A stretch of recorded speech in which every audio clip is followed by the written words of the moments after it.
All right, let's get into it. So 5 people are dead, including the gunman, after a shooting at 345 Park Avenue in Midtown Manhattan. It happened around 6:30 p.m. on Monday evening when a man identified as 27-year-old Shane Tamora entered a skyscraper with an M4 rifle and began opening fire.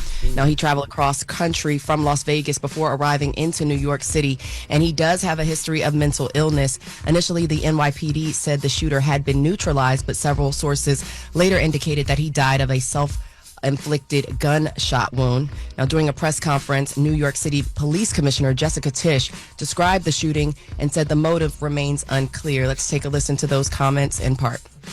The building's security camera footage shows the shooter enter the lobby, turn right, and immediately open fire on an NYPD officer.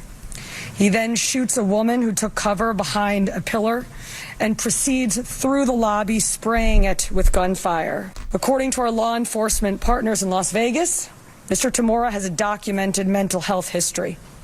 His motives are still under investigation, and we are working to understand why he targeted this particular location. Horrible, man. You hear stories like that and you want to know the motive immediately, right? Like, you want to know his background as well.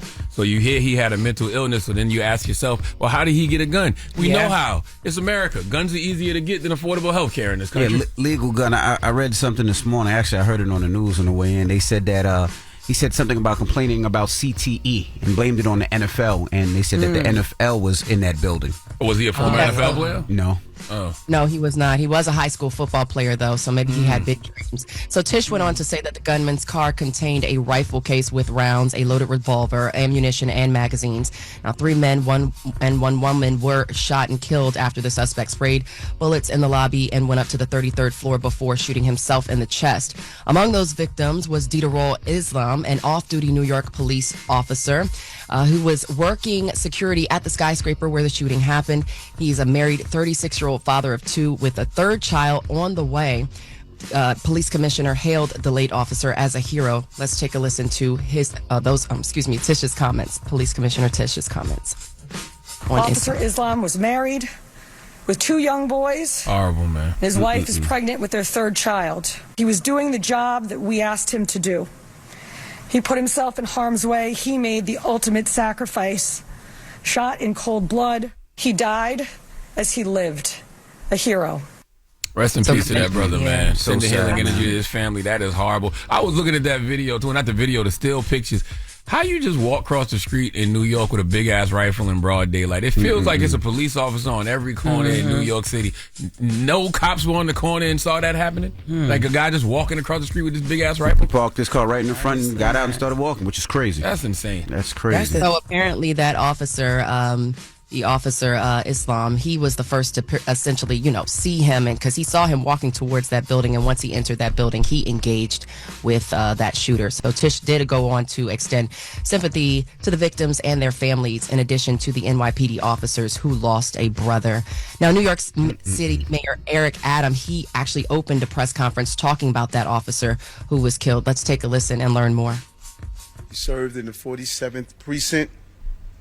He was just 36 years old. Damn. A 3.5-year veteran of the department. He was doing what he does best, and all members of the police department carry out.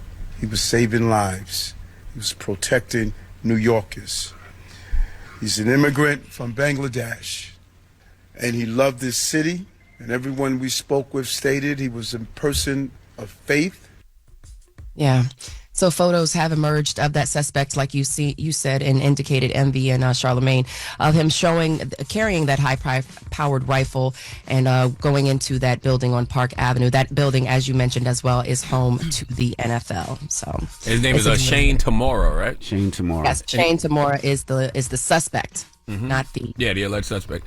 Well, we say alleged because you still have to, but he clearly we know what happened. But he ultimately killed himself, right? Yeah, he killed himself. Yes, he did. I'm like thinking what you thinking, Charlamagne. Like, if he had CTE, right, and we know he had mental health problems this early on, that means it had to be documented. How was he able to get a legal firearm? Because he had a legal firearm. Because this is America. Yeah. Why you be asking questions you know the answer to? Because he had a legal firearm. This is America. And then then just things like this, right? And this may seem very insensitive, but if you you're gonna kill yourself after you do this, just kill yourself first. Oh, I always say that. Like that just doesn't make sense to me. Yes. If you know you're gonna take yourself out, just why you? You ain't gotta hurt nobody else. Yeah. Go start with yourself.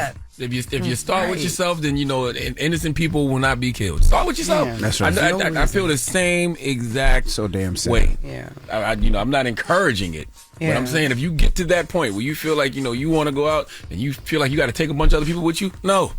Right. Do us all a favor and start with yourself, please. All right. Well, that is front page news. We'll see you next hour, Morgan. All right, presidential news coming up at 7. Y'all stick around. Everybody else, get it off your chest. 800-585-1051. If you need to vent, phone lines are wide open again. 800-585-1051. Get it off your chest. It's The Breakfast Club. Good morning. The Breakfast Club. Ray! Yo, Charlamagne, Envy, what up? Are we live? This is your time to get it off your chest. I got an indoor pool, an outdoor pool. We want to hear from you on The Breakfast Club. We can get on the phone right now. He'll tell you what it is. We live? Hello, who's this? Hey, how are you? Hey, good morning. How you feeling? I'm pretty good. How about yourself? Blessed, black, and highly favored. Good, mama. Yes, Talk to good us. morning, guys. Good morning, Jess. Hey, girl. Charlamagne, it's your homegirl from the 843. 843, what's happening? How you feeling? I am awesome. I am so awesome. But as you guys were telling the story about the officer, and because I haven't heard that story yet, I was stuck in the dealership all last night helping my daughter with a car. So I don't know anything that's been happening yesterday or so, but I didn't have a reaction to it. And I caught myself not having a reaction to that. And I was like, man, this is crazy that I don't want to normalize the violence in this country. Like I don't want it to not bother me. I want to be bothered by that. Yeah, I caught myself just waiting on listening to you guys and not shrugging it off. And that's crazy to me. We were just having that conversation. Yeah. We were just having that conversation behind the scenes. Yep. How we just desensitized to it. We are so desensitized to crime that nothing moves us for or nothing sends chills down our back and spines about crime. And what is it going to take? We already had church shootings. We already had school shootings. We haven't had worse of the worst on so many different levels at so many different times. And nothing is taking the normalcy that we move forward with. I mean, I hear Jesse say, well, why this, that, and the other, but like Charlamagne say, Envy, this is America. And you can't, listen, the people who write down laws are criminals, so how you going to have laws when the people who write down laws are criminals? You're right. We'll never be a country of laws when you got criminals writing it. But we got to start right there, one district at a time. If these people don't feel like our kids are important enough, we're so busy, and I know I'm just trying to shorten it. Next week, y'all, is tax-free for school. How about save some of that money? Because y'all might need it for a bulletproof book bag if that don't shock you into this world. Damn. Because my grandkids had last year. Why are my grandkids getting bulletproof book bags of freaking school, man? Oh, wow. While we sit around and just go about our day. You're absolutely right, man. Yeah, And you're we're so Thank you for the call. desensitized because we've seen the worst of the worst. The Sandy Hooks, the Emmanuel AMEs in Charleston. Yeah. We know America is a country that celebrates gun culture. We know America is a country that, glorifies violence. And all of us are just trying to go about our day and make it home to our families. But it's just like, we really can't be like that. We got to be connected and we got to be community and we got to care about what's going on out here. Yeah. But we just be like, God bless, thoughts and prayers, sending healing energy to these folks that, that happens to, and you just hope that, it's not your turn anytime soon. And it's crazy. She talked about the bulletproof book bag, right? I was looking at them last year. I seen them online. And I was like, do I want to traumatize my kids and tell them to get this book bag and what to do if there is a problem. But then, any loud bang that they hear, any alarm that they hear, they're so traumatized that they're living in fear all their life. And for a kid that just is just a normal kid, do you want to put that trauma on them? And by the way, what's a bulletproof book bag gonna do? Well, they say you buy that book bag, so if there is a shooting, you put it in front of you. You put it in front of you. Okay. Get down, put it over your head. Or lay it, get on the floor, put it on you. All we had to worry about was goddamn fire drills. Right. That's it. You know what I'm saying? And occasionally a hurricane drill because I'm from the South. But now you got to worry about they're doing active shooter drills in schools. That's crazy. All we had was fire drills and snow days. That's all we had. Yeah. Get it off your chest. 800-585-1051. If you need to vent, hit us up now. It's The Breakfast Club. Good morning. The Breakfast Club. This is your time to get it off your chest, whether you're mad or blessed. I hate the way that you walk, the way that you talk. I hate the way that you dress. Everything with me is blessed. Call up now. 800-585-1051. Not just me. I'm what the culture feeling. Hello, who's this? Good morning. This is Victoria from Jersey. Hey, Peace, Vicky. Victoria. Now, it says here you about to go on a cruise, and Jess is frightening you a little bit. Good. Of course. See what you done did? Yeah, man. I'm about to go August 19th. Are you scared? I'm so sorry, Vic. No, you're not. I am. I'm sorry. I'm sorry that you're going on this cruise. Listen, you better make sure you don't drink too late. And are you going by yourself? On my honeymoon. She's going on a honeymoon. This lady has been shopping. She's buying matching outfits, and you didn't kill that for her, Jess. No. Look, stick by your husband at all times. And listen, they could be putting something in the liquor, so make sure you watch them make the drinks. I don't care. Because I want you to call up when you come back so I can make sure you're alive. Well, can I give a shout out to my stepdad? Sure. Well, he has a Lion event night, August 16th, Tree Hotel in Princeton, New Jersey. Okay. Double. Thank you guys. I just Googled. And get another phone before you go. I just Googled how many people go missing on cruises, and they say about 15 to 20 missing person reports are filed each year. But they said over the past 2 decades, an estimated 200 to 400 passengers and crew members have gone missing from cruise ships. So that's actually kind of infrequent, to be honest with you. That's still a lot of people for a cruise. Just for a cruise. Yeah. Come on. I'm always nervous about falling overboard. Even with the kids, I'm eyeing them so much because you just never know. Well, there's nothing funnier than just saying, don't nobody want you, Envy. When you say oh my God, no. And I didn't mean it like that. I'm saying they don't be that. taking men is what I meant. Like, it is sometimes they don't take men. They be looking for the women. Somebody wants me. Yes, they do. Yes, she does. Hello, who's this? Yeah, what's up, y'all? Hey, Envy. How's my sisters? What's up, devil. What's up, Jess? What's up, Sar? What's up? Peace, Trav. What's up? What's up, Trav? Nah, chilling. Yo, can I tell y'all something? I read this article, right, that said how white people feel like they don't have to, like, move out your way a lot when you're walking in spaces. And ever since I read that article, I started noticing that when I'm walking, a lot of white people really feel like they don't, I don't know if it comes, they say subconsciously from, like, back in the day, when black people used to like move out their way and step off the curb and everything. So I just want to say, y'all got to start shoulder checking people, man. I started realizing white people do not move out your way, a lot of them, when you're walking. You know, that's such an interesting theory because there also was people would get mad when white people used to cross the street when black people used to come because they used to feel like that was racism and they were profiling. So if they not crossing the street, then maybe they're not afraid of you anymore. So isn't that kind of a good thing? It happens in the airport. It happens in the airport all the time. I definitely notice it, but I don't try to shoulder check nobody, because it's a lot of white men that do it. So I just say, excuse me, as they see me, and then they like move out the way like, damn, all right. That's all. Yes, I was in the mall walking. It was 4 white women. They was taking up the whole thing. Like literally, and I was sitting there walking, and it was like a game of chicken, a little bit. Yeah, and niggas kind of looking like it's like they don't, like you don't exist or something. You kind of like gotta really say something like, yo, you white women, you should have said, y'all not Sex in the City, move, and then they would have been offended, but then they would have parted ways. And depending where you at, just wear a T-shirt that says "I am gay." Those white conservatives will get out your way fast, right?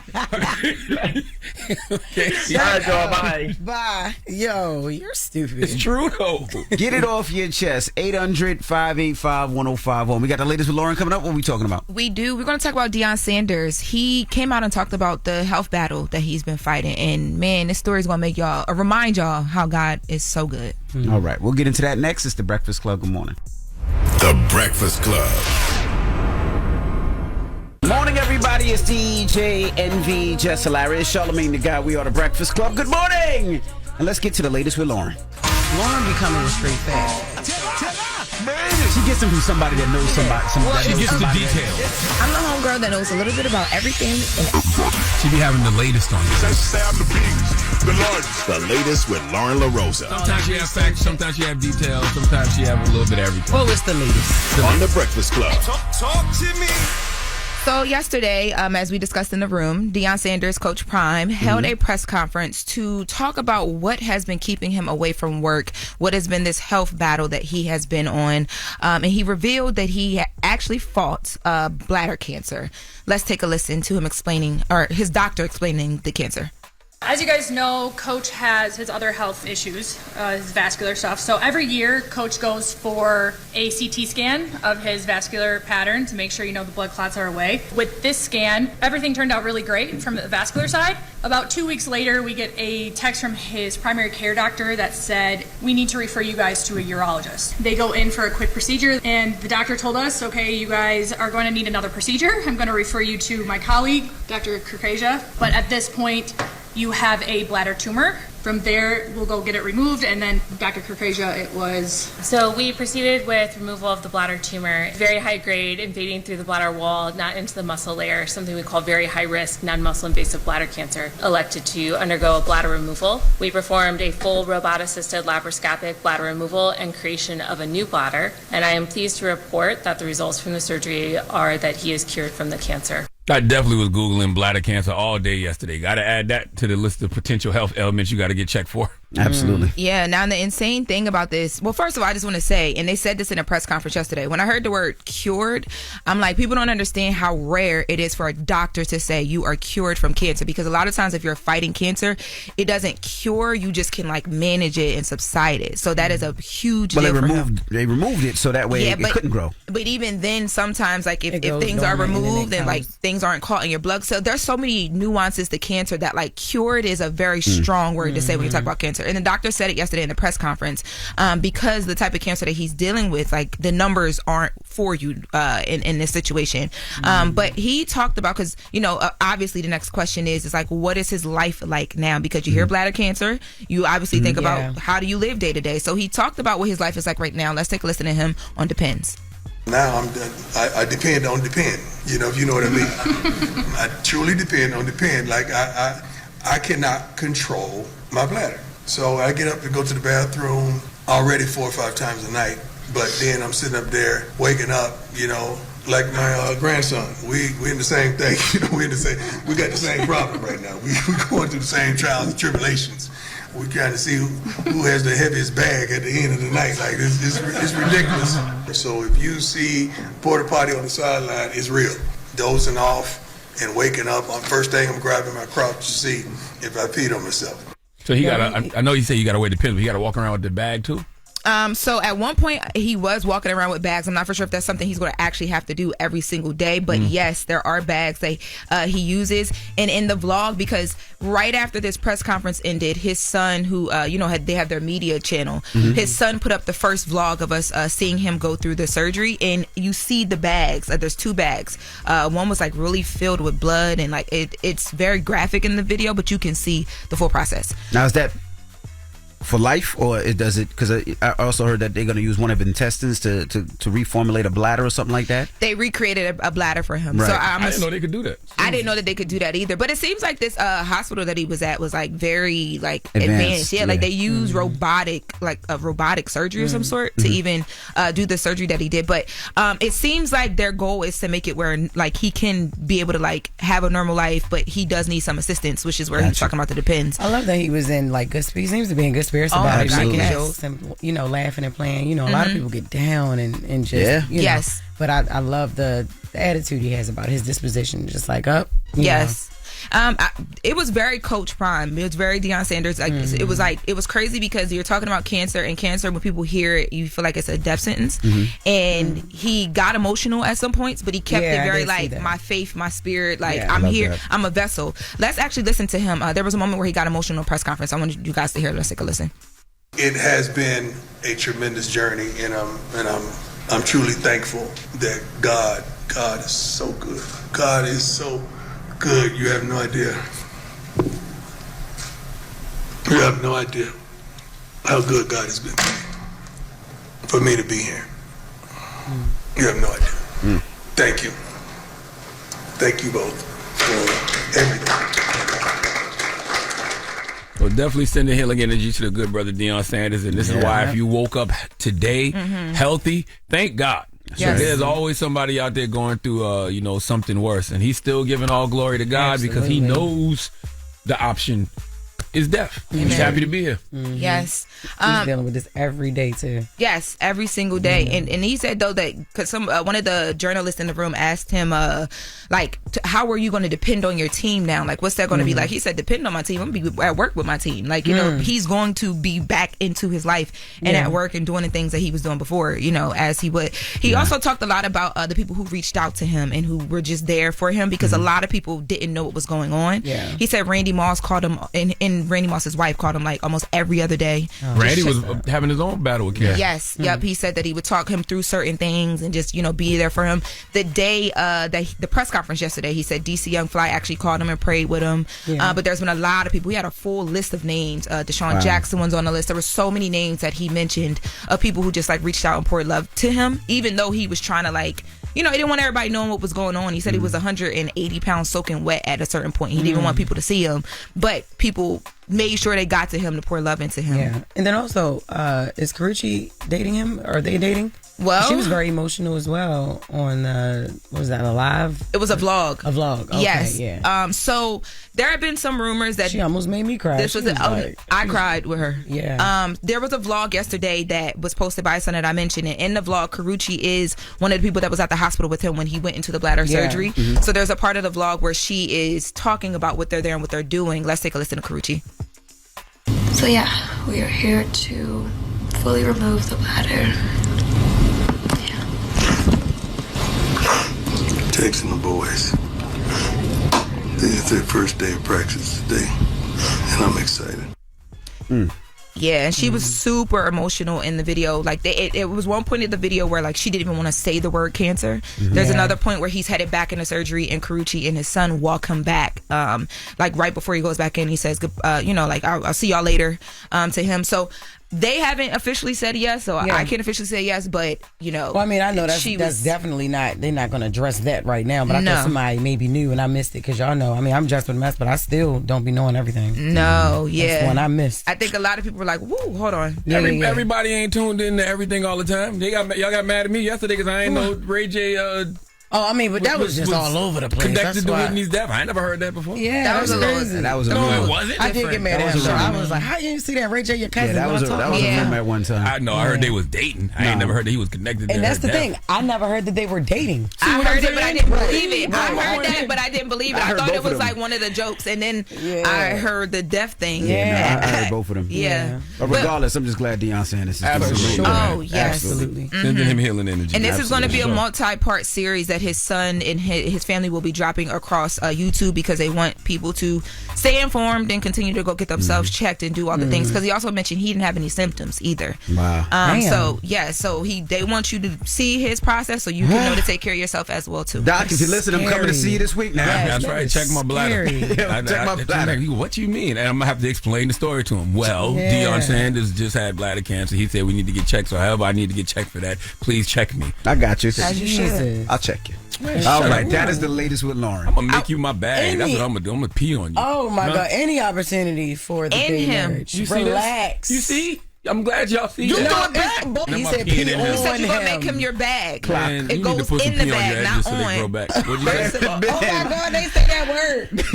I heard that. All right, when we come back, we got front page news. That was the latest with Loren. It's the Breakfast Club. Good morning. The Breakfast Club. Your mornings will never be the same.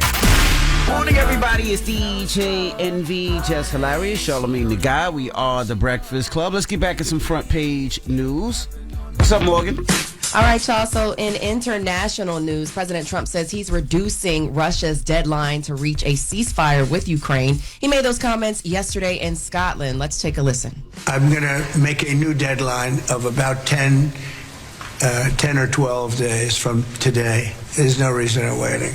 It's 50 days. I want to be generous, but we just don't see any progress being made. The president initially had a 50-day deadline for Ukraine and more so Russia, and saying that he also had discussions with Putin, but too many people are dying in that war, and Putin has got to make a deal. In additional remarks, Trump somewhat spoke on the Jeffrey Epstein files, saying he wants to focus on other issues, calling the controversy a hoax. Nope. He questioned why the Biden administration didn't release the files during his administration, under the Biden administration, and denies going to Epstein's hideaway island. Let's take a listen to Trump on the Epstein files. Those files were run by these people. They were run by my enemy. If there was anything in there, they would have used them for the election. I never had the privilege of going to his island, and I did turn it down, but a lot of people in Palm Beach were invited to his island. In one of my very good moments, I turned it down. I didn't want to go to his island. I think, I think the reason the Biden administration didn't put it out because they know that it would be mutually assured destruction, right? Because clearly there's, powerful political figures from both sides on there, plus their allies and, corporate donors and et cetera, et cetera. But it's very important to note that the main people that want these files out are Trump supporters. Mm-hmm. This is a conspiracy that Trump's administration puts, and his supporters are the ones that want these files out. They're the ones that want the transparency. I don't know why he keeps trying to blame this on Democrats. Clock that T. All right, so Trump says he banned Epstein from his Mar-a-Lago resort years ago, and he again denied a report by the Wall Street Journal saying that he sent a birthday card or greeting to Epstein that included a drawing of a nude woman. Let's take a listen to Trump's explanation on that. I'm not a drawing person. I don't do drawings of women, that I can tell you. They say there's a drawing of a woman, and I don't do drawings of women. So the Trump administration has faced, of course, pressure from both sides of the aisle after a memo from the FBI and Justice Department said an Epstein client list does not exist. It's interesting, too, because it's just funny how the news works. Because Bill Clinton, wrote a letter to, Jeffrey Epstein as well for his birthday, but nobody's talking about that. Mm. And Jeffrey Epstein had a picture of Bill Clinton in a dress and high heels, in his New York mansion, but nobody's talking about that. My thing is this. I don't care who's on the list. Everybody got to go. Mm-hmm. Burn it all down. Like, that's just simple as that. Mutually assured destruction. Whoever's on that list need to go. Nobody needs to be protecting pedophiles. I don't care what party they are. No, period. And, to that point, though, Clinton is not the president right now. If he was, you'd think that, anyways, yeah, I think he would still be under scrutiny if he was the president right now. No, he wouldn't, because liberal media wouldn't push the issue. Oh, okay. Well, this comes as, speaking of liberal media, this comes as Trump's legal team is seeking to expedite deposition of Rupert Murdoch and his lawsuit with media mogul and defaming him in the Wall Street Journal article. Now, according to the filing, Murdoch opposes the request while the president's lawyers cited Murdoch's age as a chief argument to push for early testimony. Now, Trump's $10 billion lawsuit stems from the Journal's reporting on that birthday letter to late convicted sex offender Jeffrey Epstein. Now, lawyers for the president are also seeking any documents exchanged between Murdoch and other defendants in the case, as well as messages and logs from his calls from July 10th through July 25th. And switching gears back to New York, but also there are other states involved. 20 Democrat-led states, including New York, New Jersey, California, and Connecticut, are suing the Trump administration over its efforts to gather sensitive information about food stamp recipients. Now, attorney generals, including New York's Letitia James, said the U.S. Department of Agriculture is illegally trying to get data on the 42 million people who receive SNAP benefits, including Social Security numbers, birth dates, and immigration status. Let's take a listen to New York AG Letitia James.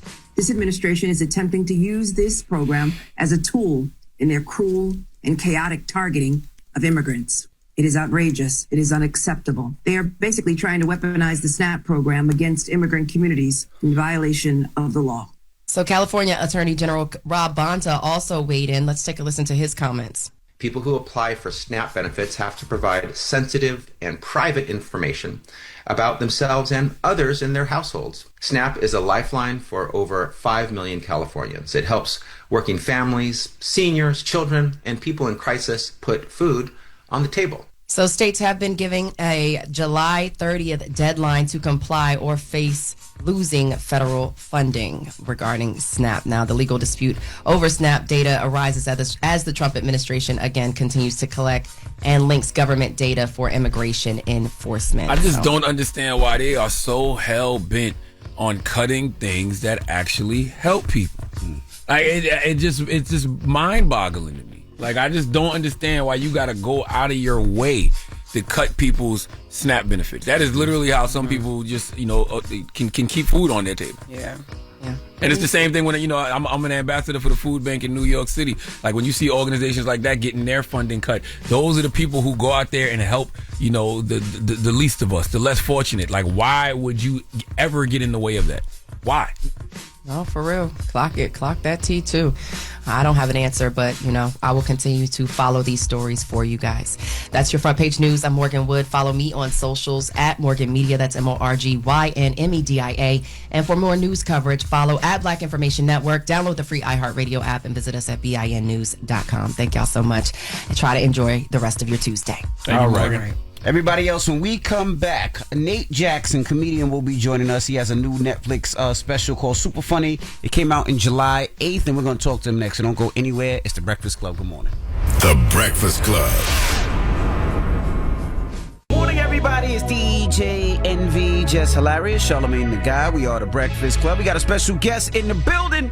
He has a new Netflix comedy special out right now. It's called Super Funny. Ladies and gentlemen, Nate Jackson. How you doing, my brother? No, I'm doing good. How about yourself? Don't look over here, get grinning and smiling, looking for material. Right. You see his mind going. I swear to God, I'm not even on that right now. Yeah, right. We see your mind going already. No, this is my first time on Breakfast Club. I'm like, yo, that's crazy. He just started, yep, this was happening. I'm like, oh, it's happening. That's what I'm on. That's what's up, man. How you doing? I'm doing good, man. Things going crazy. Congratulations. Thank you so much. I love that. I love to see when we get specials. You proud of me? Yes, I'm proud of you. Thank you. Are you kidding me? Thank you. I watched the video with the flickering and you came down the hallway and then just appeared in the chair. I was Thank you, Nate. Thank you. People who don't know or who may not be familiar, who is Nate Jackson? I guess T.I. dubbed me the king of crowd work. I'm an entrepreneur on the biggest black-owned comedy club in the country. Super Funny Comedy Club. There you go, in Tacoma, Washington. I'm a guy that got it out the mud from the very bottom and scraped my way up to a Netflix special that was in the top 10 and peaked at number 3 and did extremely well for the platform. Yes. And there's a lot coming. There's TV shows, there's movies, and so I'm excited. That's who I am. I'm your excited, huggable gangster cousin. Well, there's people that probably don't, might have thought you came out of nowhere. Like, you got the Super Funny Comedy Club in 2021, right? Yeah, well, basically we were building it, and then the news was saying that COVID was coming. Okay, which is, whew, it's hard enough to build a place, let alone watch the news and be like, I don't think it's gonna come over. I don't think it's gonna. If you remember, Seattle was where it first touched down in the United States. Yeah. As soon as it was like, I think it was Everett, Washington, or something. It was like 2 hours north. I was like, oh, this is a wrap. So that might have been a blessing then. If you some PPP loans. No, because you had to be open for like a year to get EID on PPP. Wow. Yeah, we had no help. You couldn't lie like everybody else? Man, I tried to create. I have an auto detail business. I have a dog grooming business. Are you me? I clean shoes. I was coming up with everything. All of them were like nothing was working. So no, we just fought on our own. We just fought it. You know what I'm saying? And survived. And so we were at the first location for 5 years. Now we're at a brand new location downtown on the Marriott block. Dope. From Tacoma, but it's that's it. Like this is it. From my city, we're in the most peak spot, best location you could be, and now it's like we're thriving like crazy.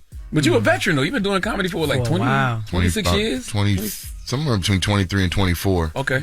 Yeah, for sure. I've been that's what I'm saying. I've been at it for a minute. You know what? We've met before, and it's worth me talking about for a second, Charlamagne. So I was working with Jesse Collins Entertainment as a crowd warm-up, and they did this show, Hip Hop Hollywood Squares. Oh, yeah, I remember that. Yeah, and Jess was the square, and DC was the square, and other like cast members from Wild 'N Out and stuff were squares. That's when D-Ray was hosting it? Yeah. Okay. And I really wanted to be in a square. Like, when soundstage would be empty, I'd be sitting in a square. and like to the point where they like over headsets like was like Nate Jackson out of the square, like just total rejection. Like yeah, like this is for stars. They put me out the chair. So we were on a break in between 2 segments, and I was so upset this day, man. You ever have one of them days where you like, man, f*** all this? Yeah. That's what I was on. And Tip was like in the top left square, and we had met before, and he told me to play. He was like, play. He wanted me to play Juvenile. You see that 98 Mercedes? 400 degrees. I bought 400 yeah, degrees. he was like, hey, play that. Yeah. So I played that. I remember the day now. You talking now. I do. Okay. Seals was there. Yeah. Yep. I and so he was up there. You were either on the bottom one or the left one, but you were right there. And you were like, yo, you're killing it. I was like, excuse me? And you were like, dog, I fuck with like I can't remember exactly what you said, but you were like, I fuck with like, you know, the crowd work guys. I fuck with the little guy because I was the little guy, man. I came up under Wendy and I grinded. I got it out the mud. So when I see y'all, I watch. I was like, you don't even know what that did for me that day. Wow. On mamas. And I'm just telling you, the little things like that, I was like, you know what? Let me just play my role. Let me do my and let me just, you know what I'm saying? But that was heavy that day. I remember that day because when 400 Degrees came on, all of us that's from the South started rapping it like right. Everybody was like, eat, sleep, and talk rap. Yeah. Like that was a great day. See that 98 Mercedes on TV, I bought that. And I looked up and all 9 squares is rock. I was like, okay. And I remember you doing the crowd work, but I remember you being a little bit bigger. Okay. I mean, I respect it. I remember you being bigger too. What is that about? Wow. Just came right for it. It just like, I mean like that. I mean, but it's coming back to me now. God damn. Welcome to the Don't Eat Breakfast Club because we're trying to lose weight. Yeah, man. I went fruit and veggie raw at the on May 1st. And I lost 38.5 pounds. Wow. Damn. Yeah. Nice. So I'm just like melting. And so now I'm like trying to introduce, you know, some white meats back and whatever, just because I was like, man, there's too much chicken going by. Everybody's like, yeah, we eating, but you not. So I basically just eat around the outside of the grocery store and stay out the middle. And so I've just been melting away. So was it a scare? Was it a scare, or you just wanted to get healthier, or the reason why? I want to see where my connect to my body. Okay. Look, see my eyes. That makes sense. You also addressed that. Yeah, I have a joke about it. I'm like, I can see the first 7 inches, but that first 5, I can't see that part. Yeah. So that's a joke. But no, I just wanted to lose some weight, man. I mean, we lost Teddy Ray. We lost. Yeah. I ain't laughing at that now. I'm laughing. I'm still laughing at this joke. So. Yeah, they did the math. You can't do a joke and start shouting out dead people. Rest in peace, Teddy Ray. Them had too. Anyway, so I go listen for a 7 and not half that, but rest in peace. It's always right. Man, but you know what? I noticed in your special you talk about it a lot, your weight and eating, and you got a lot of food jokes or whatever. I did like 4 minutes of it to just break the ice. Yeah, for sure. You know, and then they're like, "Oh, that's what we're gonna take for the national clip. That's gonna be your trailer." I'm like, "Oh, okay." So now I'm okay. What about all the other stuff I said? But how does it impact now? Because now you lost a lot of weight. And, I'm guessing you're still coming down, right? So how does that affect your comedy now? Like, you still doing the food jokes? You can. I mean, it's not. I had food jokes, but it was more about weight loss jokes and temptation. And you can have that at any weight. You know what I'm saying? Like it was crafted where I was like, I think I'm losing weight, but I can still get these jokes off. You know what I mean? But at the end of the day, I write a lot, and that's what the crowd work is. You're writing on the spot, so just switch it up. Is there anything that you stay away from? Like, because I feel like the world is so sensitive now. Like, you say one thing, no, we're gonna cancel you. Is there anything that you stay away from, or you be like, F it? I kind of am with everything, but I will tread lightly around some politics stuff because they just been so magnetized, At a point, people are like, I don't even care what he's talking about no more because he's obviously not. I'm like, man, just chill out. I want everybody to laugh first. Right. That's why it's called Super Funny. That's the theme of the show. Love hard, eat good, and laugh to your fullest. So that's the thing. That's what it is. Do you think people dive into that? I was gonna say, do you think people miss the funny in things because they want to cancel you? They are looking for something to be hurt or affected by. Because I remember one time you just laughed. It wasn't. It could be a black joke, a white joke, a gay joke, a straight joke. It didn't matter. If it was funny, it was funny. But now I feel like people look for something to be like, I'm going to cancel you off that word right there. Yeah, it depends on the word, but yeah, or the term or the joke. I think it depends on how you saying it, right? Like what I can stand the least is when a comic takes the time to craft a beautiful joke. And I mean a beautiful joke where it like meanders and then you get hit with the punchline and then you still be like, but the topic was da-da-da. Hey man, chill out. That's a good ass joke. Yeah. Also, I think we're shifting back some, and I don't want to say it on a platform so big that people are like, "Oh, you think we won't cancel you too?" I don't need that smoke. But I'm just saying, I think there's been a shift since, I don't know, maybe 2019, 2020. Definitely. You know what I'm saying? And so there's been some pushback. People like Schultz and people like Chappelle that are like, man, all that. Comedy first, then we'll talk about what's next. That's right. We're still kicking it with comedian Nate Jackson. His new special, Super Funny, is out on Netflix right now. Jess. If you are going to say anything that's going to be even a little bit controversial, it has to be funny. Has to be funny. So people can't be worried. It got to be so funny to the point where they don't even want to cancel you, man. That is funny. Right. Yeah. I had a joke about a Vietnamese car dealer, and I know it sounds ridiculous, but I'm from Tacoma, Washington, and we kick it with the Vietnamese, Cambodians, Samoans, black people. We all mix. And so when you go gamble, the dealer gonna be Vietnamese. And they were teaching me words, and so I started picking up on the dialect to be like, and stuff like that. So I had this joke. What does that mean? That means you. And so I picked up on that. They say that a lot. And I just started hearing it, not knowing what it was. I'm like, why y'all keep saying? And they're like, oh yeah, I mean you. I'm like, what the So I wrote a joke about how I had found out, but I put it after I hit a jackpot. So basically she was calling me bow, which was my interpretation of her saying in my face, and I didn't know. So I slowly reveal that they've been being racist to me, and then I get her some get back, the dealer, and I say she acts black. So I said, well, okay, you act black then. And she's like, I don't know my father. I'm like, bitch, that's not what the f***? I was listening for an accent. What are you supposed to sound black? Damn. Stop. That is so messed up. There's a lady in there that really don't know how to act like she don't that. know. I'm so sorry. Now she about to come in like, that's messed up. Triggered her. I'm so sorry. Man, I was watching one of your specials before, one of your crowd work specials, man. There was a fat dude in the crowd. The fat dude named Big Mac that do security. I don't know if you remember, but the dude was like, he said something to you, and you was like, don't get mad at me. I'm not the one who fed you. I ain't make you bite all that shit.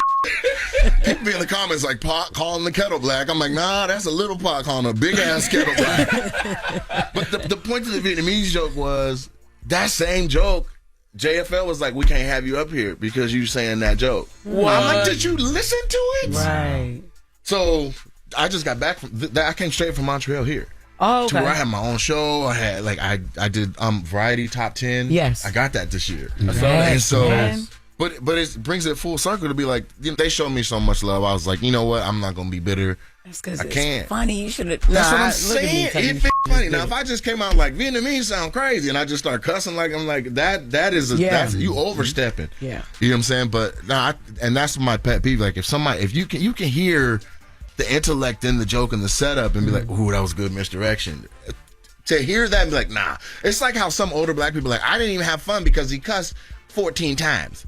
You sitting there counting? Exactly, man. That's a show. Yes. Listen, to give people the story. So you went from you doing the warming up the crowd at the hip hop squares, but I know you ended up on Wild 'N Out. Like, how did all of those things happen? Oh my goodness. That's not my start. My start, I just got dared to do comedy while I was in college, and I went on stage, and I was like, oh, this is kind of good, and so I stuck with it. And then I moved immediately to LA, and I was there for like 6 years, and then I was like, I need to go home and stack some bread.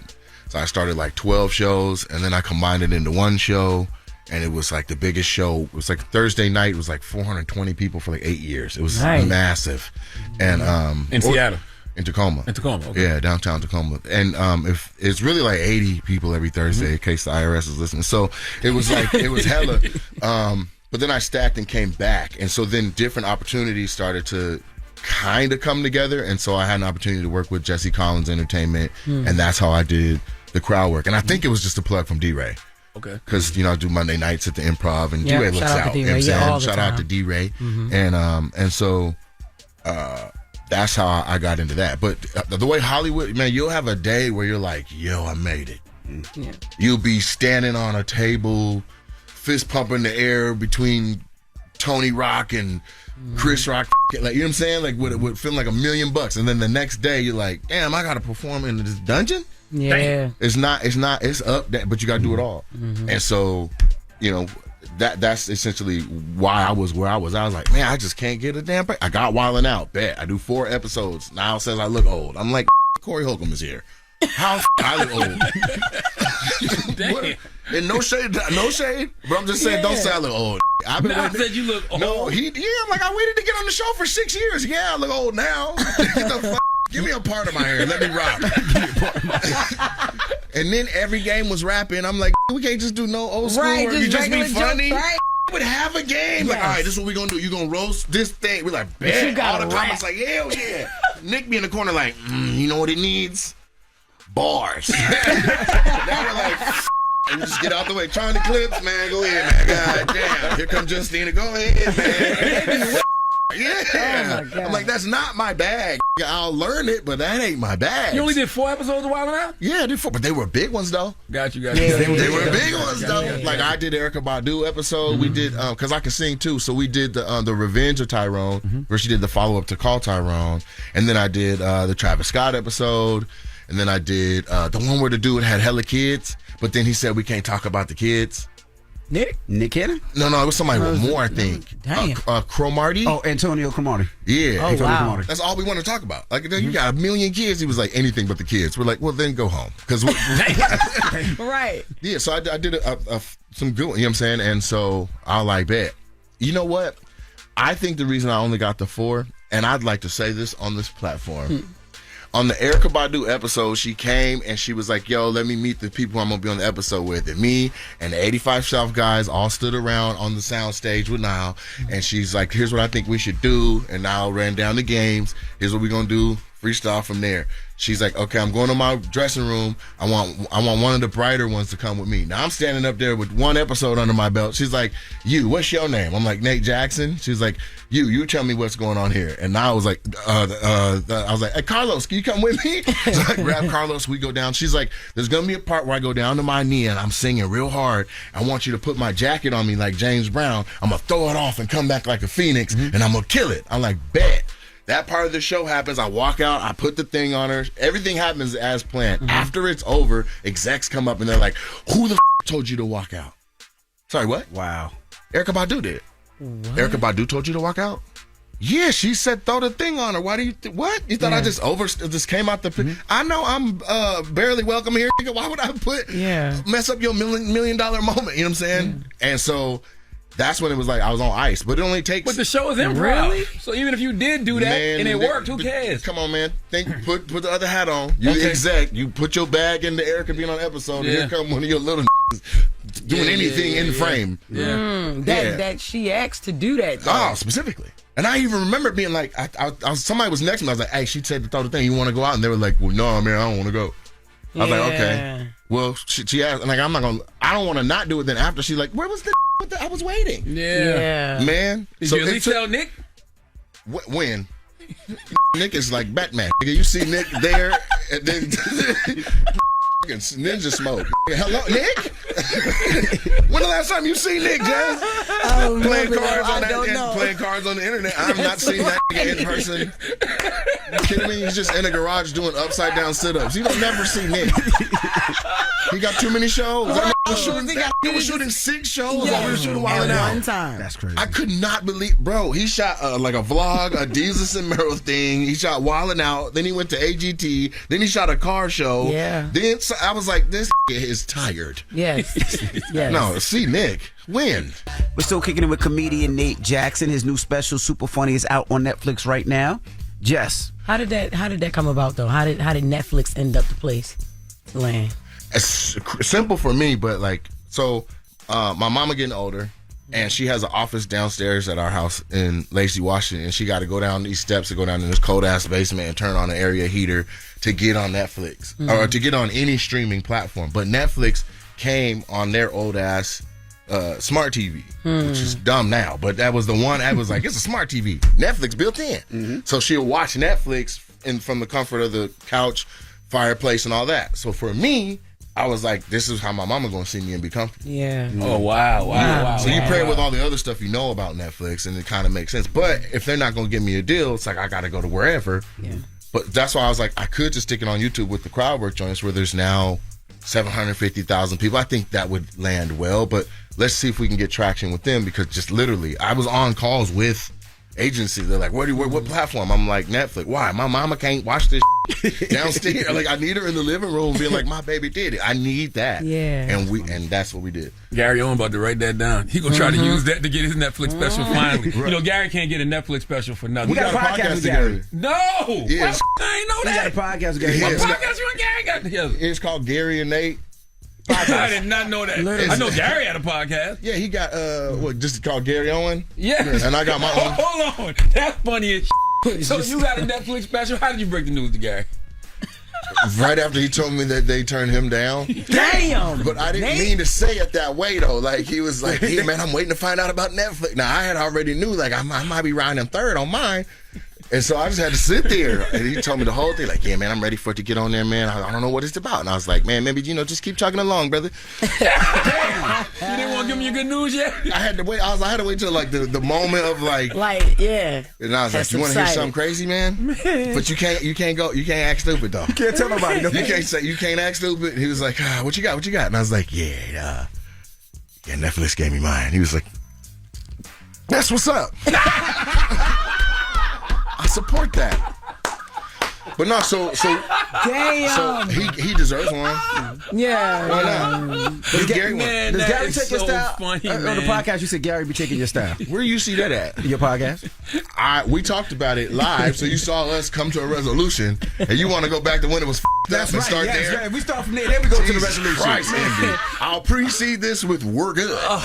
You're good now. But what happened with Gary taking your style? This is the thing. Gary would come up to the club. He did a weekend, and the weekend went great. And I asked him to do my podcast, and we had a great episode. And then we just synergized to where it was like, yo, we should probably do something. And then it turned into like the Gary and Nate pod. And then the crowd work joints that I was putting out, where I'm putting out once a month or whatever, somebody sent me and was like, yo, Gary got these things he's doing once a month now. And I was like, well, stop laughing. They're cool now. I said, wait, Gary did what? So I didn't say nothing. I just sat on, because we were only filming once a month. So, I have been seeing Gary do more crowd work lately. I'm not going to lie. No, I'm not even joking. I have been seeing him do more crowd work. Yeah, you'll see it on the Explore. It just pops up, right? Yeah. Yeah. White people always do that to us, though. Good for Gary, man. I love that he's getting traction, because Gary's hella funny. He is. We love Gary, man. Cool, but this story is I'm gonna be honest with I did not know y'all had a pod. I just subscribed to it. Y'all only started in November, though. It's also done. It's done already? We're gonna do one more episode explaining why it's over. But that is over. We're done. What? We can't. It's only been 24 episodes. That's hella. It's over now. I just subscribed. Look, I literally just And subscribed. click the same button. So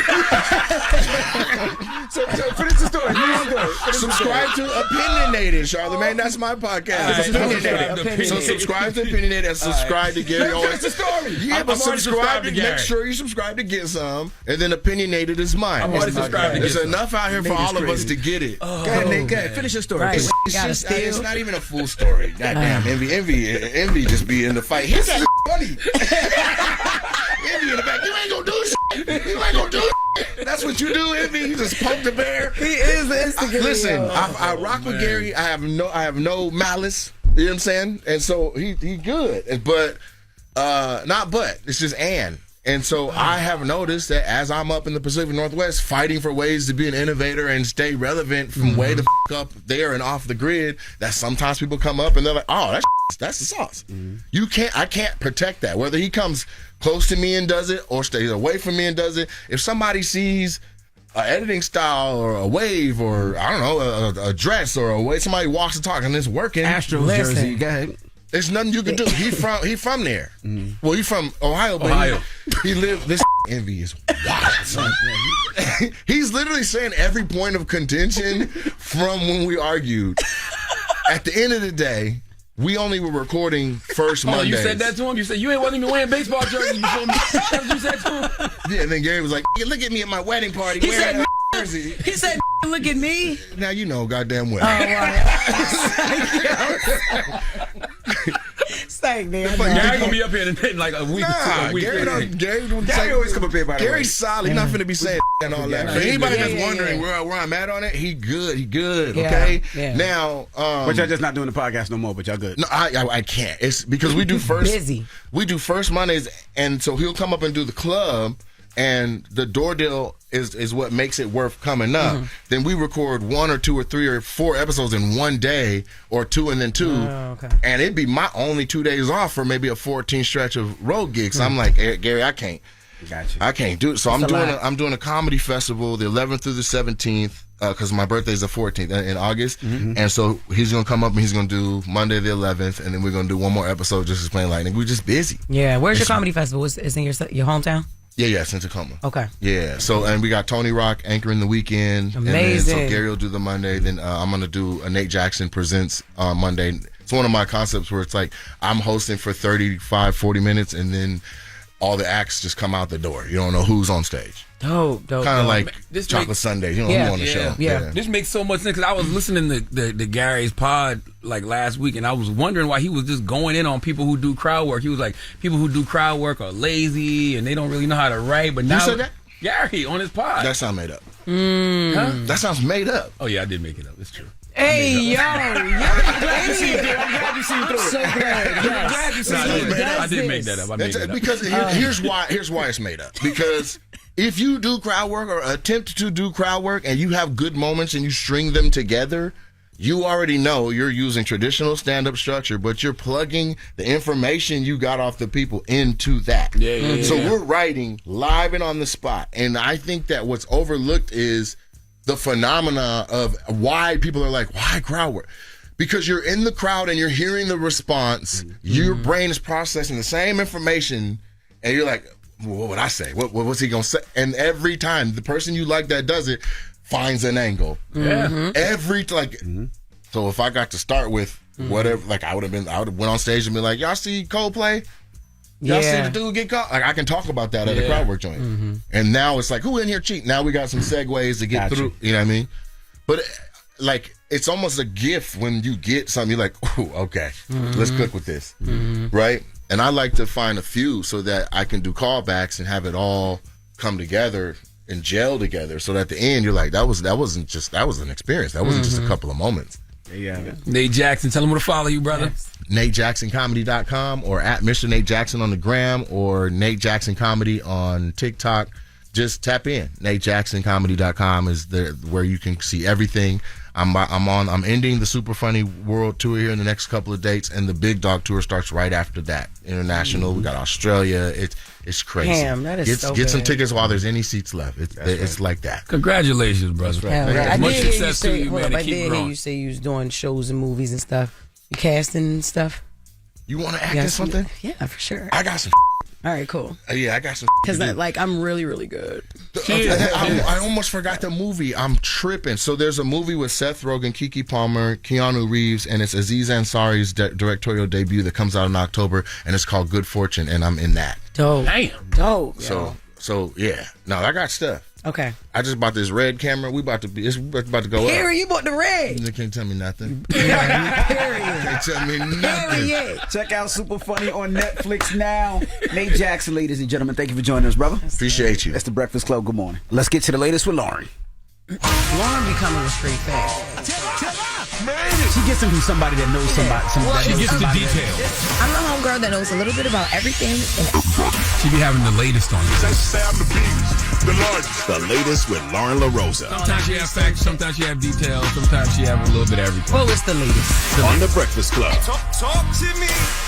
So congratulations goes to Beyonce because her Cowboy Carter tour, which we talked about the closing of, is now being ranked as the highest grossing country tour ever. Wow. Oh, nice. Which is insane because y'all know they try to keep her up out of them country music streets real bad. So this is according to Pollstar and Billboard Box Score. So according to Billboard Box Score, which is a data collection database that has, for 40 years been collecting data from industry sources, artists, venues, and promoters. Beyonce made over $400 million after 32 shows across 9 cities. Now, according to Polestar, which is a publication that censors in like concert news, they credited the tour with making the $400 million mark as well, and then they're the ones who put the mark on it that no other country tour has ever achieved this amount of money. Wow. Now the 32 shows is a big deal because this also put her tour in a place where she was one of the fastest or smallest tours to be able to gross this amount of money. Now, the way that they broke it down on the Billboard box score is that Beyonce did fewer cities, but she did more shows in each city. So, like, for example, she did 4 nights in Atlanta, 5 in LA, 5 in New York, 6 shows in London. And if they say that it's rare for artists to do so many shows in a single stadium on a single tour, but with the more dates, it equaled more tickets, and she was able to gross more money. So, really smart of her. So, congratulations to Beyonce. I didn't even know that it was considered a country tour. Yeah. Well, Cowboy Carter is a country music album, so yeah, but I didn't know that they. Yeah. I don't know. I just never thought about it like that. Because she did other music too. Beyonce. Yeah. She did that. Yeah, she mixed some hits off of Renaissance. Yes. Some of her older hits. Destiny's Child coming out. Jay-Z coming out. Yeah. So it's just a Beyonce tour. Speaking of Renaissance, Rolling Stone also noted, according to Polestar, that Beyonce is the first American artist to have 2 separate tours gross over $400 million with her 2023 Renaissance trek that made $579 million across 56 shows. Wow. Hitmaker. What is Act 3 going to be? What kind of genre of music she going to lean into? Afro beats, reggae, hip hop. Her and Jay-Z do Everything Is Love Part 2. What we getting with Act 3? I honestly feel like rock and roll. Like she really is channeling her Tina Turner era. Like she's doing that. I think rock and roll is going to be. I mean, it's going to be obviously some other things thrown in there, but. This was what's her name? What's the daughter name? Blue Ivy. This was Blue Ivy's tour. Period. Yep. And Rumi. Yeah, this was their tour. A lot of people want to see the original because of the Destiny's Child reunion that happened the final day of the tour in Vegas that we talked about. A lot of people want to see the original members. Act 3 would be the Destiny's Child. Oh, Act 3 that would be hard because DC 3 because it's 3 of them. You know what I mean? Act 3 would be hard if it was a Destiny's Child reunion. That would be dope. Yeah, that'd be fire. Yes, because I would be there. What you'd be there regardless. Yeah, you're right. I've never seen Beyonce perform in person. I want to see that. You never? No, I've never had. Except this one. I've heard. So you be walking around here in cowboy boots just because you want to? Yeah. Oh wow. Hats too. Well, and Beyonce really had people wearing cowboy boots and cowboy hats. Absolutely. That's crazy. What happened to that cow print thing that you had? She never would. It was a sample, y'all. I was trying it on. That was disgusting. It was for a shoot. And when it comes back, I'm going to wear it. Not in here, but y'all going to see me in it. Yes, I will. Shout out to the Plastics NYC. I promise you don't have to prove nothing to us. I'm not trying to prove nothing. I promise you. If it's not it, it's just not it. You do not need to be walking around looking like the Chick-fil-A cow for us. Okay? Y'all be so mad at my fashion. Okay. Now, in other music news, hip hop icon and actor Busta Rhymes will be honored with a star on the Hollywood Walk of Fame. About time for Busta Rhymes. About time.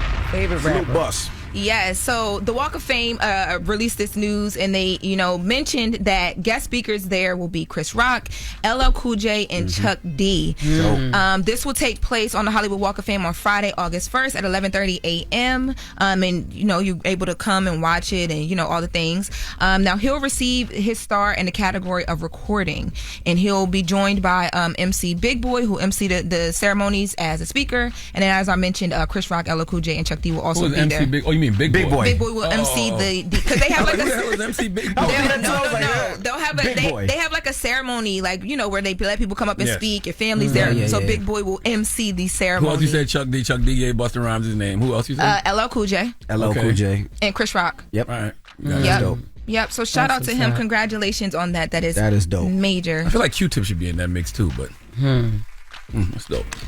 That is dope. Mariah Carey should be giving some words too. Remember her tribute?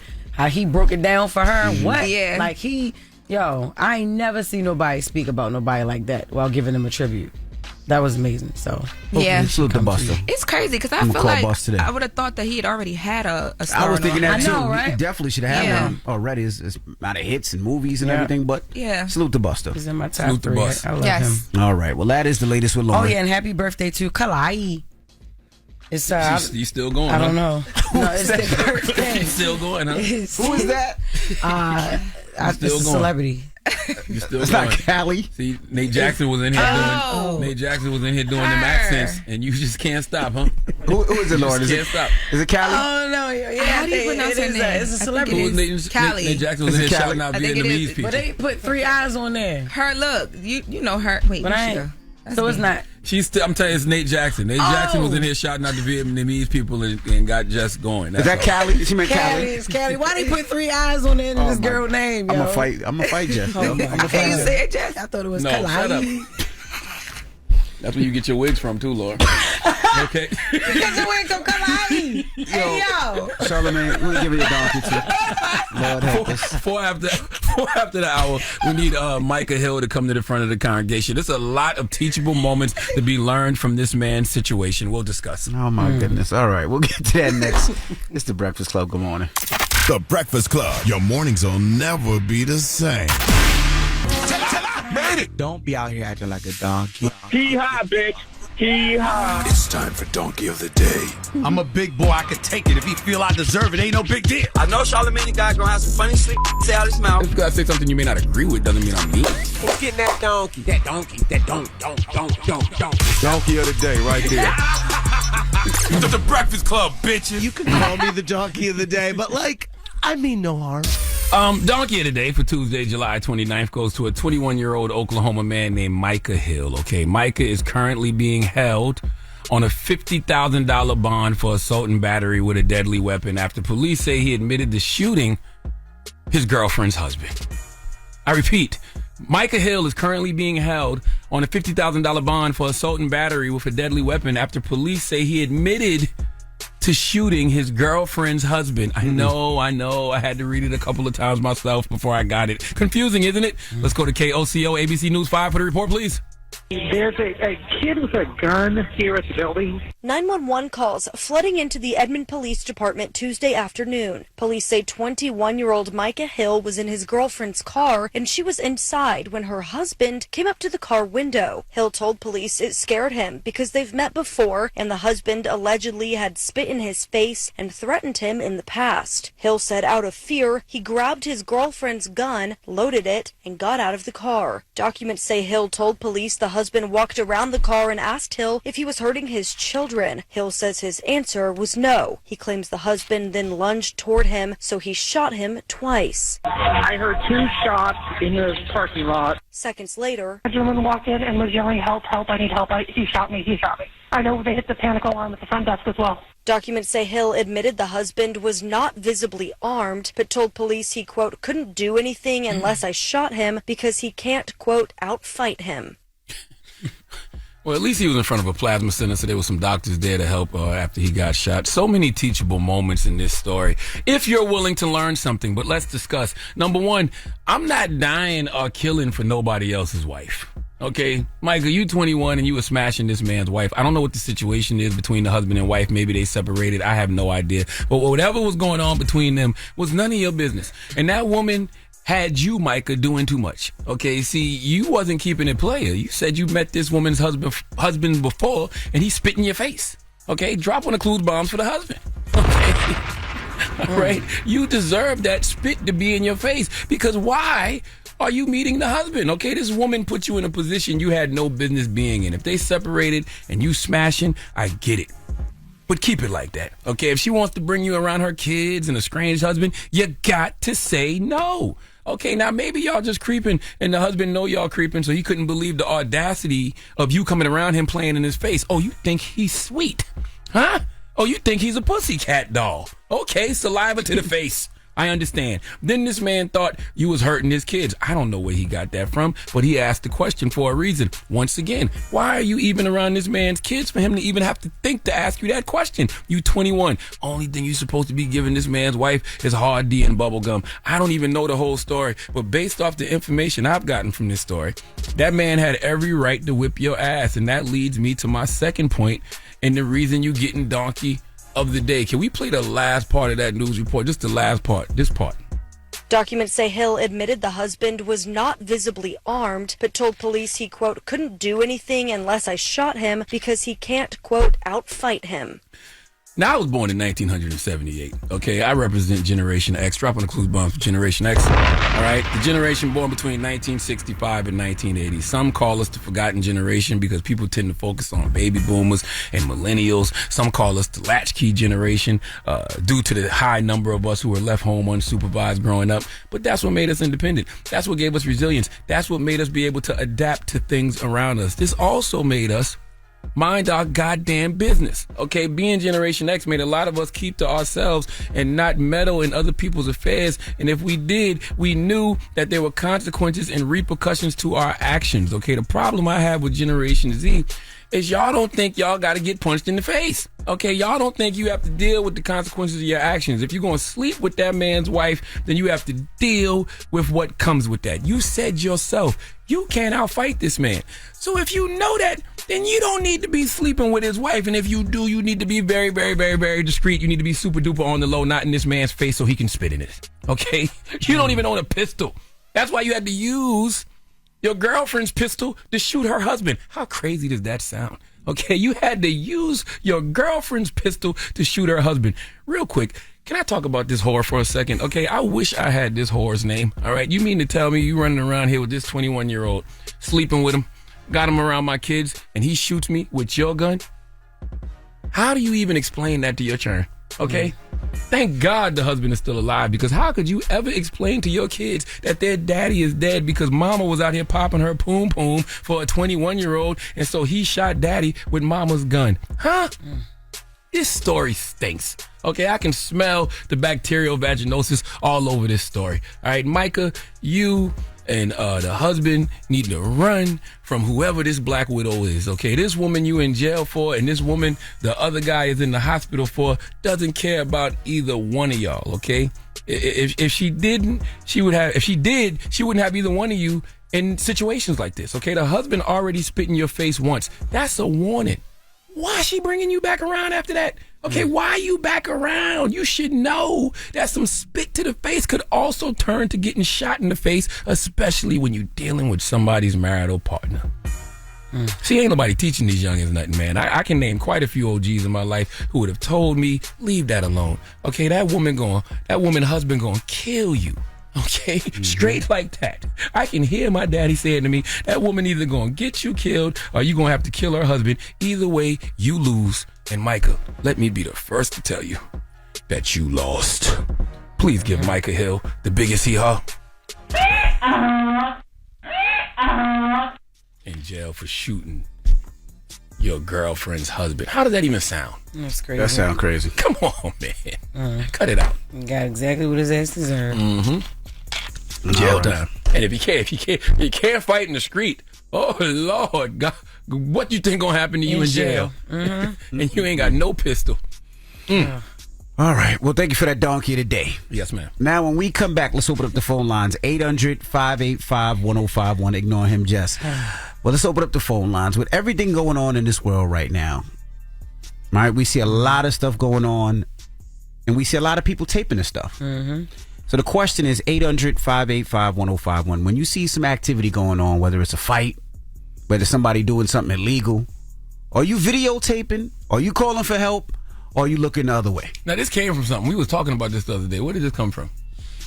Just people just online. Oh, I thought it was a story. It was. I can't remember what the story was, but people are doing it all the time. Like they'll see a fight. Producers.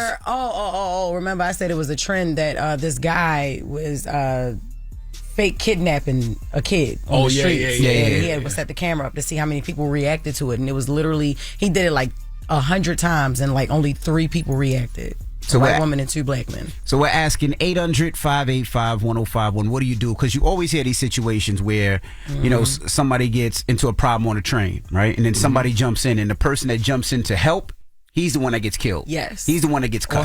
He's the one that gets hurt. He's the one that gets stabbed up.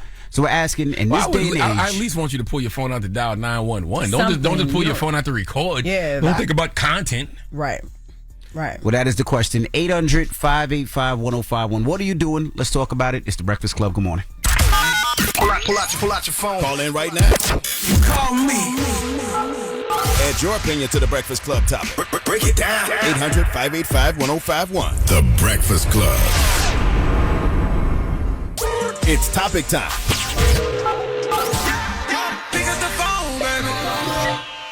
Call 800-585-1051 to join into the discussion with The Breakfast Club. Talk about it. Morning, everybody. It's DJ NV, Jess Hilarious, Charlamagne the Guy. We are The Breakfast Club. Now, if you're just joining us, 800-585-1051. We're asking with everything going on in the world today. When you see something, do you say something? Do you pull out your phone and record, or do you look the other way? That is the question. Now, this conversation comes from something that Jess seen online. Mm-hmm.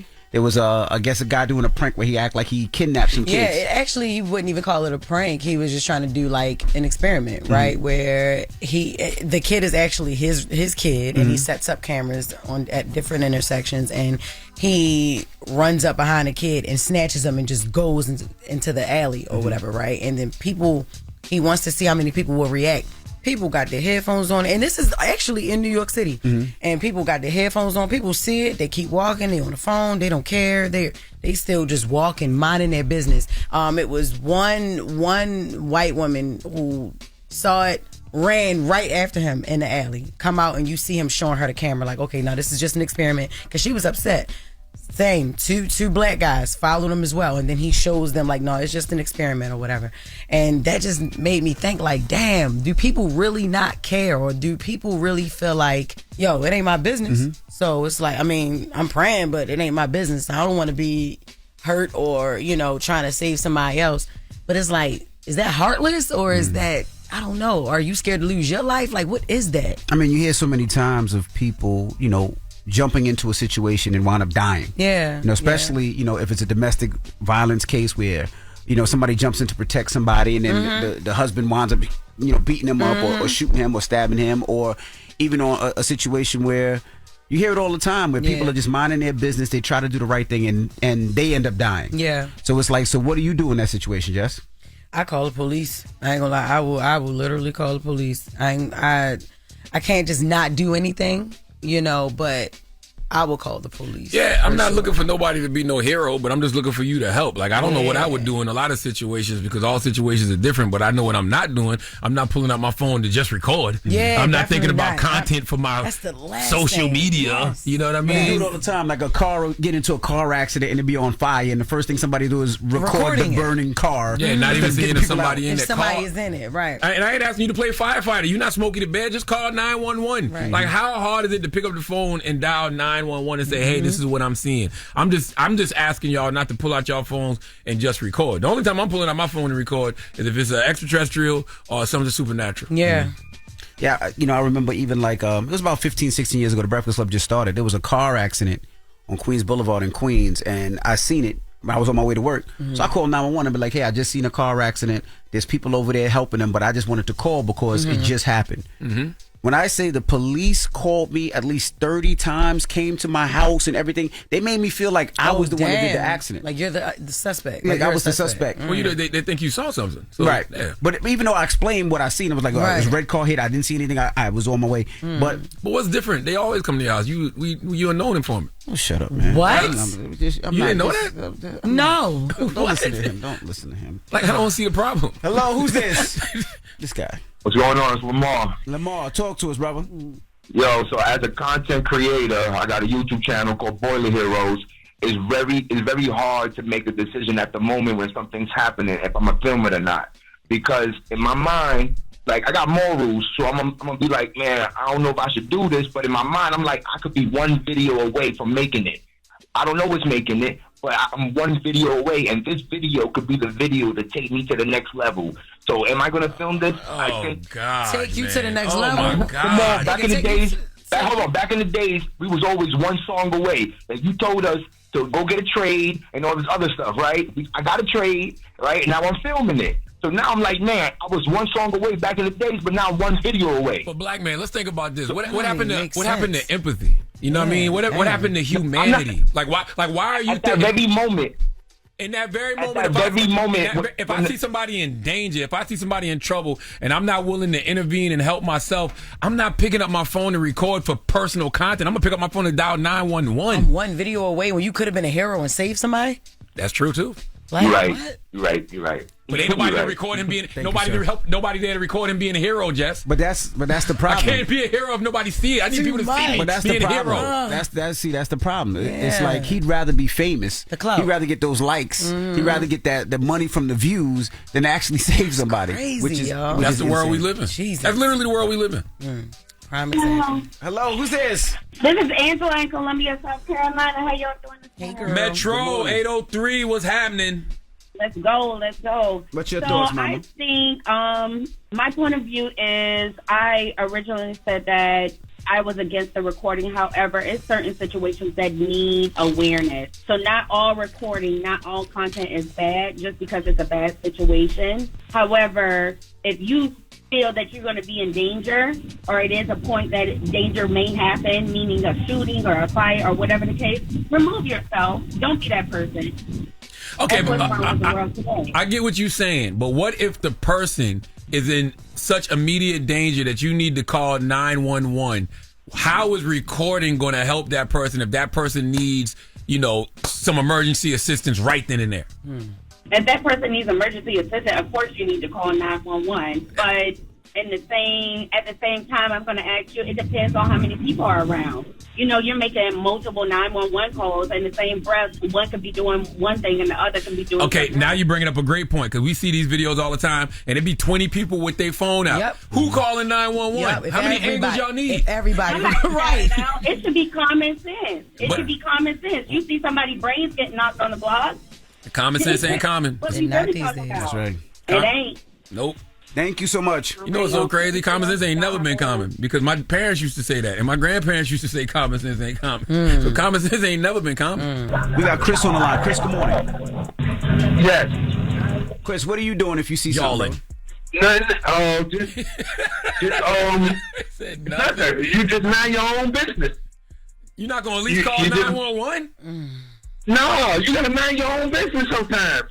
Unless it's concerning you. That's it. So if you see somebody snatching a kid up, what you doing? Yeah, you got to call 911 then. Okay, that's what I'm saying. So act like you're not going to do nothing. I mean, you ain't going to be able to do nothing unless it ain't concerning you. Like the fighting on the side of the street, just watch and mind your business. But that's why I said earlier, it depends on what the situation is. You Right, know what I mean? right. But Yeah, it just depends on the situation. Like you say though, like they're just saying like, if I see Jess on the side, I like Jess. Jess, how you doing? Charlamagne, how you doing? DJ Envy, how you doing? Like if I see Jess on the side and she getting jumped, I'm gonna help her. Oh, I appreciate that. Thank you. But I'm a helper, but I'm gonna understand. Depending on who jumping, I'm gonna understand why she getting jumped. It depends who jumping you. Like it depends. Like if I, you know what I mean? Because that might be a little confusing though. But we know who Jess Ops is. You're like, whoa, wait, y'all better jump in. Is that a wig? Right. I think that's a. Y'all better jump in. She dressed like a girl, but that's y'all better jump in, because y'all won't be able to tell. Y'all better be able to tell. Y'all better jump in. They jumping Jess. But it's just one person. No. Jay, it's the girl and the guy in one. Get him, please. Hello, who's this? Hello. What's up, man? Shit, it's Jimmy, man. Jimmy, you recording? I can hear it all in your voice, brother. Hey, listen. So I was thinking when y'all had me on hold, I'm like, at first you want to get up out of there, you want to, be safe, but I'm gonna try to save the kids. But nowadays, people be wild. When you try to save the kids, you never know. You might get shot. You might get kidnapped too. Nah, you gotta help. You gotta assist the kids, man, because that could be your child. Like you got to assist the kids, yo. You have to. Like you gotta intervene in some way. But I'm saying you never know. You try to do that, your ass might end up on the T-shirt. You never know. Yell and scream, do something, make some noise. But you see that all the time too. You see a parent, always usually a father, disciplining a child, and then somebody stepping in, then that person that stepped in always gets their ass whooped. Yeah, that happens all the time. Yeah, man, my now 9-year-old, she used to have a fear of elevators. So we'd be at the airport about to get on the elevator, and she would yell and scream and run away from the elevator. Oh no! And then I would have to go after her, and I'm just like, and you look what do these people think I'm trying to kidnap this little girl? You know what I'm saying? I had to explain to her. And you don't want to put so much fear in her, but you cannot do this.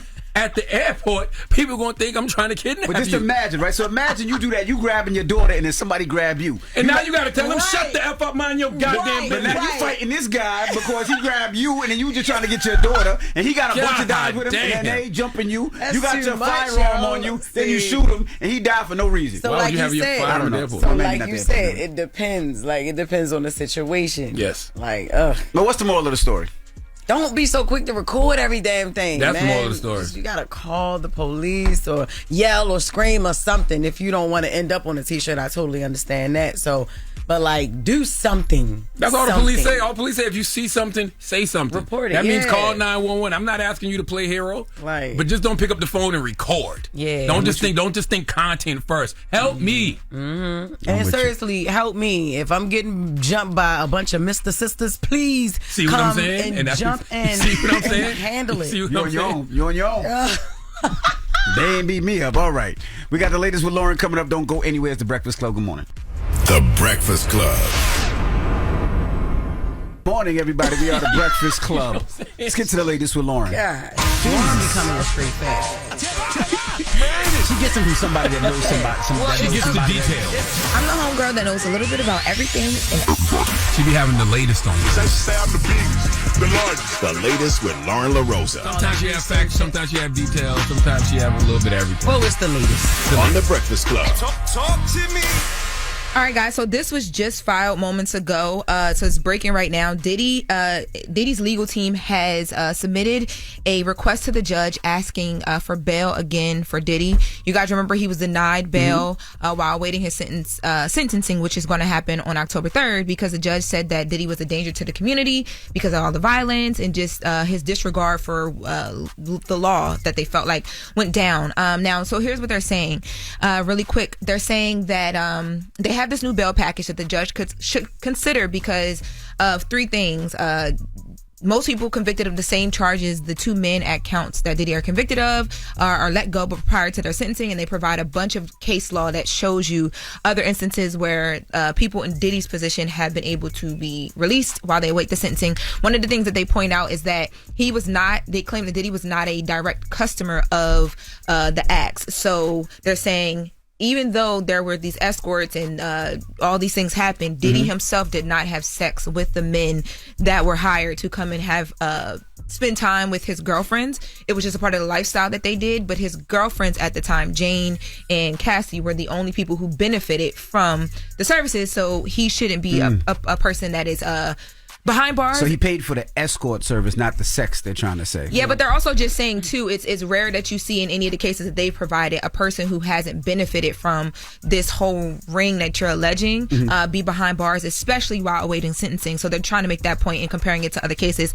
They also mentioned that logic don't make no sense, though, because if I buy a kilo of cocaine, it don't matter what I do with it. I still bought the kilo of cocaine. I don't have to sell it. I don't have to use it, but I bought it. But I guess he's trying to say is he bought the prostitute. If I bought it and give it to escort. you, I'm still guilty. But he's saying he bought the escort for comforting service. He didn't have sex with the escort. I guess that's what they're trying to say. You still paid for the prostitute. You still paid for the prostitute. But they're not arguing, because what you guys are arguing kind of goes more toward, is he guilty of it or not? And they're not arguing that it didn't happen. They're saying it happened, but because he didn't directly benefit, he shouldn't be the person behind bars right now while he awaits the sentencing. What about because the in other semen? cases, What about the semen that I rubbed on my nipples That was a from benefit. said prostitute? That was a benefit. Oh my God. well, Therapeutic. Allegedly. They also claim that views on sex have changed because the Mann Act is so old. It's 115 years old. It was created back in 1910. So because of the way the views on sex have changed, maybe things like the semen on the nipples should not be considered in who benefited in what By the way, ways. I do think Diddy. They don't directly say semen. do think Diddy should have a bond. I thought he should have had a bond a long time ago. I'm just simply saying that argument. Really?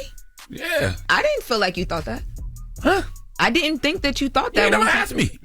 I always said that Diddy should have had a bond, but yeah, I especially after he got big found not charges guilty on all those with- big charges, and he yeah. was yes, he should have a bond. Well, the third reason that they mention on here is that we talked about this. They're just backing up the claims that Diddy did not have sex with the men that he hired. His girlfriends did. So yeah, this was literally just filed. I'll actually be doing a deeper dive into this on the latest with Loren LoRosa, the podcast, because I got this walking in the room. But wanted to let you guys know that this was going down, and we kind of predicted this when we talked about the prosecutor being fired. Remember, we mentioned like maybe at this point now his team team will try again, because the prosecutor at the time, who was Comey, the lead prosecutor, was like, he don't need to come home. And they did everything they could to convince the judge. And But it it's worked. the judge. It's not the prosecutor. But I do think that there's going to be some conversation around how things were positioned to the judge based on how the prosecutors presented their case. The judge is probably going to say he's still not taking accountability for what he was found guilty for. Potentially. That's what the judge is going to say. The judge say they're still trying to do workarounds. Like at some point, you're going to have to show some type of accountability if you're looking for leniency from the judge. Yeah, especially because the judge was very direct in saying, it's not just how the prosecutors feel and what they think should happen, but he directly pointed out some of the things that happened while Diddy was awaiting to turn himself in at the hotel here in New York, with things being set up in the room and all those things. So we'll have to kind of wait to see. Yeah, but is he looking for leniency or is he looking for the law, right? Because the law, they haven't had any case where anybody has hired a prostitute and has been in jail without a bond for over a year. Because that's what he found guilty of, hiring a prostitute and carrying them on state lines. And anybody that has had that for their first time offense has all gotten a bond, has not done this much time. So the judge can say that, but it's supposed to be what's fair in the court of law, right? Yeah, on page 2 of the document, when they talk about the exceptional reasons why he should be released, because remember they mentioned the only reason he would get a bond in this situation if it was exceptional is that they say in the history of the Mann Act statute, in the history of the Mann Act, there has never been facts presented this way to incarcerate any other person. So basically, we've never seen from this the before. cases that they're providing, they don't see. But what'll happen is the other side will go and try and find more cases to go back at what. But they tried, and they Stevenson. couldn't find a case where a person has hired a prostitute, has been in this jail this long and has never got a bond. But Diddy still don't have a bond though, so it worked. So I mean, again, this is just them shooting their shot. All I'm hearing is trouble is easy to get into and hard to get out of. Yeah. That's what my parents used to always say. My dad used to always say that. Trouble is easy to get into and hard to get out of. Very much so. Yeah, dang. I wonder. That's it.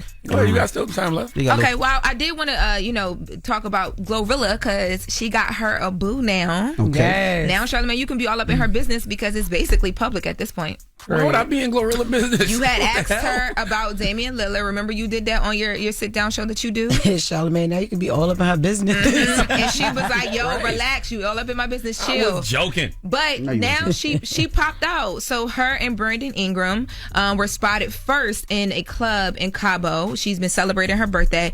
And in the video, she's like hugging him and they walk in together. And then additionally, there's a video that now, is being reported of them two in the car. And it's really cute. She has 2 phones. She has one for the light. She's holding up the other one. And they're like, just making a video together. So salute to them. It looks like, she might got her little boo thing. All right. In the summer with. Shout out to Glow. I don't think you should report on nobody's relationships because you don't want nobody to report on yours. Oh, God, stop. I'm serious. Does she have a relationship? Who?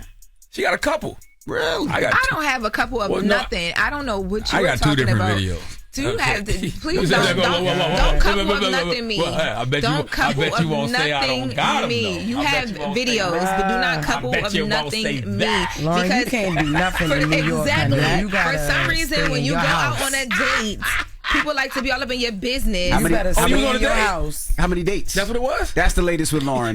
Get your requested now. All in our business. It's the Breakfast Club. Good Just morning. be ready to pay for that wedding.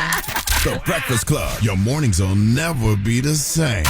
Morning, everybody. It's DJ NV, Jess Hilarious, Charlamagne the Guy. We are the Breakfast Club. Salute to comedian Nate Jackson for joining us this morning. Yes, if you haven't checked out Super Funny on Netflix, man, you need to. If you don't have Netflix, which I don't even know who that would be in this day and age, he got a bunch of stuff on YouTube, a lot of different crowd work too, man. Nate is a funny dude. That's right. So definitely check out his special. And poor Gary, I really had no idea that Nate and Gary did a podcast together. Yeah. And Gary is still looking for a Netflix special. Why doesn't Gary Owen have a Netflix special? Serious question. And the only reason I bring it up because he wants one. He's the only person I actually actively always see campaigning for one. Mm-hmm. Oh, he really wants one. Yeah. Well, I can't feel sorry for him. He's white. That is very true. That's a good point. If you haven't figured it out, well, who are we to intervene? That's right. We can't help him. Now, I got to remind you guys, August 16th is the date of my last car show of the year. That's happening in New Jersey. Family fun day, affordable day. So come out, bring the families. It's going to be BMX exhibitions, all types of cars from old to new to paid in full era to exotics. There's rides and games for the kids. We had like 15,000 people out in Virginia. So Bring the family out. We're going to have a lot of fun August 16th. Get your tickets. And if you have kids 5 and under, they are absolutely positively free. So can't wait to see you guys. All right? Now, where you at this weekend, Jess? I am in Jacksonville, Florida. Duval. I said I don't like saying it because I feel like I sound dumb, like extra dumb. Because of my accent. Yeah, like, yo, so I feel like, yo, I can't say it, but they was like, no, yo, just say it. It's all right. Well, either way, Jacksonville, Florida, get your tickets if you haven't yet. Your girl, Jess Hilarious, will be there with your guy, Desi Alexander, at the Comedy Zone. We got 2 shows this Friday and 2 shows this Saturday. I will not be doing shows on Sunday. I know I seen people in the comments asking me that. I'm sorry, but I don't do Sunday shows because I got to be in here Monday on the radio for you early in the morning. So get your tickets, like I said, if you haven't yet, JessHilariousOfficial.com, and meet and greet at every late show. So the late show, the 9 o'clock show on Friday, and the 9:30 show on Saturday. Can't wait to see you, Jacksonville. All right, Charlamagne, you got a positive note? I do, man. I want to talk to y'all about passion. You know, I love Wayne W. Dyer, and I was out last night. I was out at I took my daughter to go see Gracie Abrams at Madison Square Garden, and it's always interesting to watch, you know, artists, because, you know, my daughter's a Gracie Abrams fan, so I saw her when she was at Radio City, and then I've seen her grow to, you know, now be at the Garden selling out 2 shows in a row. And it just made me think about passion, right? Like, you got to be passionate about something in life. And passion is a feeling that tells you this is the right thing to do. Nothing can stand in my way. It doesn't matter what anyone else says. This feeling is so good that it cannot be ignored. I'm going to follow my bliss and act upon this glorious sensation of joy. That is a quote from Dr. Wayne W. Dyer. I live by that. I agree. Passion. Find yours, and don't let anybody stop you from following it. Have a great day. Breakfast Club, bitches! Y'all finished or y'all done?